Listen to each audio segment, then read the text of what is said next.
Wayfarer's Gambit, a tactical threshold event. Prologue. In the far reaches of the Jovan cluster, where lawlessness thrived and legends were born, there flew a ship feared by pirates and revered by bounty hunters. The Wayfarer was no ordinary vessel. Its crew was a family forged in the fires of battle, bound by loyalty, and sharpened by experience. This is the story of one such mission, a simple rescue that would spiral into a symphony of danger and destiny. These recovered logs are presented now in full and unredacted, narrated by the captain of the Wanderer and the keeper from their personal logs and individual perspectives. The keeper.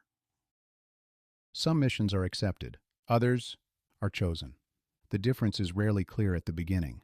The Wayfarer did not belong to the Federation. It did not follow its laws, but it followed something, a code, not written, not agreed upon, understood, and on this occasion, that understanding would be tested. The captain of the Wanderer. In a galaxy stitched together by fragile alliances and old grudges, there existed a crew whose name carried equal parts fear and respect. The Wayfarer wasn't just a ship, it was a legend. Helmed by Captain Varon Kress and his hand-picked band of mercenaries, the ship had become the last hope for the desperate and the doomed. When the Galactic Federation's formal forces couldn't tread beyond the law, the Wayfarer could and did. This is the story of their most dangerous mission yet, one that would test the limits of their skill, loyalty, and luck. The call, the keeper. The star system of Aslan V was a quiet one, an unremarkable dot in the sprawling galactic map. Located at the border of the Jovan cluster, it was the kind of place most space travelers avoided, but not all visitors were so easily deterred. Within the bustling industrial sprawl of the Aslan V orbital station, one man paced nervously in a sleek, dimly lit office.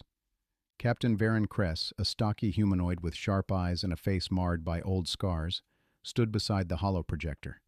His fingers drummed restlessly on his thigh as the hologram of a stern-faced woman flickered into view. "Captain Kress," she said, her voice tinged with desperation. "We've got a new mission for you, and this one, well, it's personal." "Personal?" Kress raised an eyebrow. "You're not the type to mix business with pleasure, Captain Vilkra. What's the job?" Vilkra didn't waste time with pleasantries. A high-profile individual was taken from an industrial complex on Jericho 3. The kidnapper's ship is a pirate vessel known as the Marauder, and I don't need to tell you that they're well beyond the reach of any standard security force. Kress stood straighter. "So it's a rescue job, not a payback job." "Exactly," Vilkra confirmed. "The target's a galactic senator's daughter. She's valuable, Kress. The ransom is astronomical." Kress's lips curled into a smile. "And I'm guessing the pirates aren't planning to take the money." "Not unless they survive long enough to do so," Vilkra said, her tone darkening. "I don't need to remind you who we're dealing with." "You've got the best ship for the job," Vilkra continued. "I'll leave the details to you. Just get it done, Kress." The hologram flickered and vanished. Kress turned and strode out of his office, his boots clicking against the metallic floor of the Wayfarer's hangar. The ship, sleek, deadly, and virtually untraceable, sat silently in its docking bay, ready for action. A faint hum emanated from its engines, the heart of the most advanced pieces of technology ever crafted by the Federation. The crew. The crew of the Wayfarer had become a well-oiled machine over the years, each member a specialist in their own right. Together, they were the galaxy's premier mercenary team, feared by pirates and criminals alike. They were called upon only when the situation required the best, and the best were more than just skilled. They were a family bound by experience, blood, and, above all, their code. First was Dr. Ilana Voss, the ship's resident strategist and technical genius. A tall, wiry woman with a cybernetic arm, Ilana's skills in hacking and tech warfare were unrivaled. Her once soft, friendly demeanor had hardened over the years, her personal losses mirrored in her cold calculation. But beneath that was the same warm heart that had once captivated the hearts of many. Next was Orez, a hulking brute of a being from the distant jungle-covered world of Mirith 9. His green skin was a patchwork of scars and battle tattoos, and his eyes gleamed, with a ferocity that made even the most hardened criminals second-guess their decisions. But Orez had a soft spot for children, something that made him even more unpredictable in combat. The third crew member was Captain Kress's closest ally and the ship's weapons expert, Reiner, a cyborg from the farthest reaches of the galaxy. His sleek metallic frame was interwoven with biological tissue, an oddity even by the galaxy's most advanced cybernetic standards. With enhanced reflexes and strength, Reiner was the deadliest member of the crew. His sharp wit and dry humor kept the team grounded, even when the situation seemed grim. The call, the captain. Aslan 5 wasn't the kind of system that made headlines, which is exactly why things happened there. Captain Varon Kress stood in the dim glow of the holoprojector, arms folded, expression unreadable. The woman flickering before him didn't bother with pleasantries. "A senator's daughter," Captain Vilcra said. "Taken from Jericho 3. The ship is Marauder-class." Kress raised an eyebrow. "Pirates with ambition." "Pirates with protection," Vilcra corrected. "We can't touch them officially." "Of course you can't."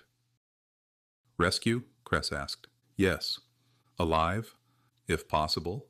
Kress almost smiled. That was always the part they said out loud. The part they didn't say was everything else. The crew. The Wayfarer didn't have a crew. It had a configuration. Each piece placed exactly where it needed to be. Ilana Voss leaned over the console, cybernetic fingers dancing across the interface. "Got a lock on Marauder's last vector," she said. "They're not hiding. That's interesting." "They don't think they need to," Reiner replied, his metallic frame catching the dim light. "Confidence like that usually comes with backup." Orez said nothing. He rarely did, but the way his massive hands tightened slightly told Kress everything he needed to know. Children changed the equation. They always did. Approach. The Marauder appeared slowly on the forward display, dark, jagged, waiting. Ilana frowned. "Something's off." "Always is," Kress said. "No," she said, quieter now. "Not like this." Kress leaned forward. There it was. Not danger. Something else. A misalignment. Like the mission had already shifted. And they were the last to notice. The realization. "Captain," Ilana said, voice tightening. "Signal trace from inside the Marauder." "From the hostage?" "No." "A beat. From the senator's daughter." Kress didn't move. "Explain."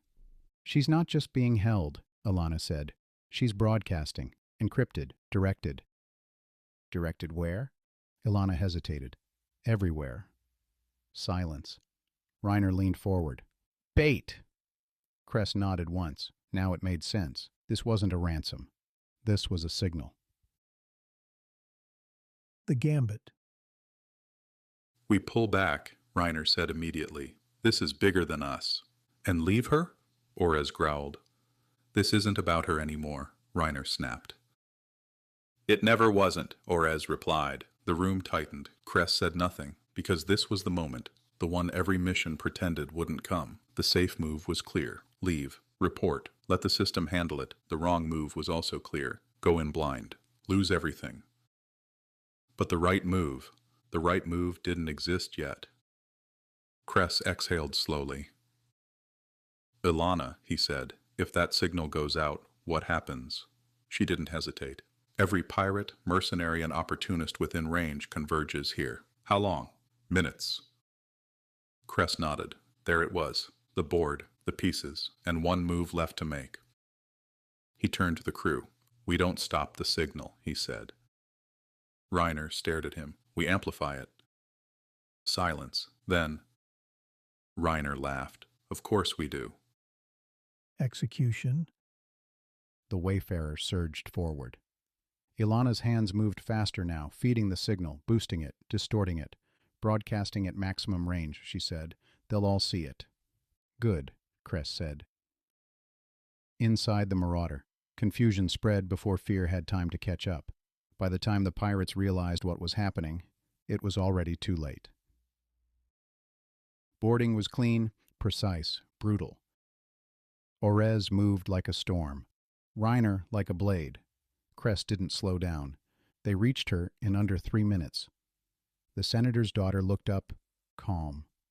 Too calm. "You're late," she said. Kress stared at her. "You knew we'd come." She smiled faintly. "I knew someone would." Collapse. Captain, Ilana's voice cut in. Multiple inbound ships. Fast. How many?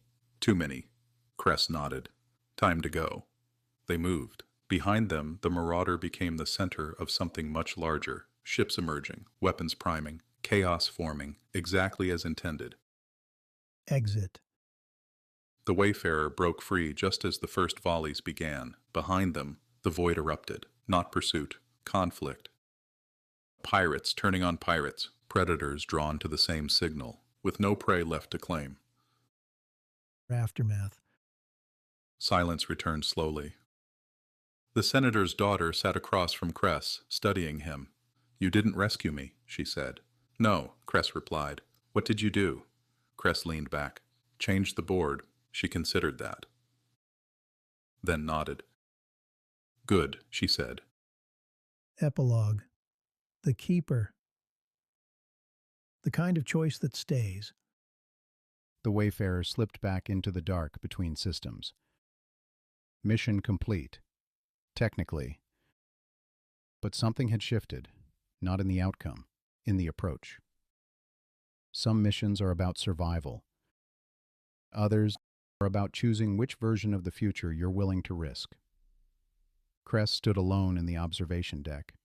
The stars didn't look any different. They never did. But the path between them, that changed. Epilogue. The Wanderer Captain. With the senator's daughter safely returned and another victory etched into their legend, the Wayfarer set its course for the unknown. Among the stars, there were always more calls for help, more wrongs to right, and more stories to write in the cosmic symphony of adventure. And as long as danger lurked in the void, the Wayfarer and her crew would be ready to answer. Epilogue. The Federation Supplement. The Wayfarer vanished into the star-speckled void, another mission complete, another story added to its legend. They had rescued the senator's daughter, dismantled the Marauder, and reminded every pirate in the sector that there was no escaping the Wayfarer's justice. In the galaxy's darkest corners, where law meant nothing, the Wayfarer's crew stood as both saviors and specters. And as long as danger existed, they would answer the call. Some missions are finished, others echo. Still, we traverse. Transmission ends. Stay tuned for another great story from the Keeper's Living Logs on Wanderer Chronicles Radio. Thanks for listening.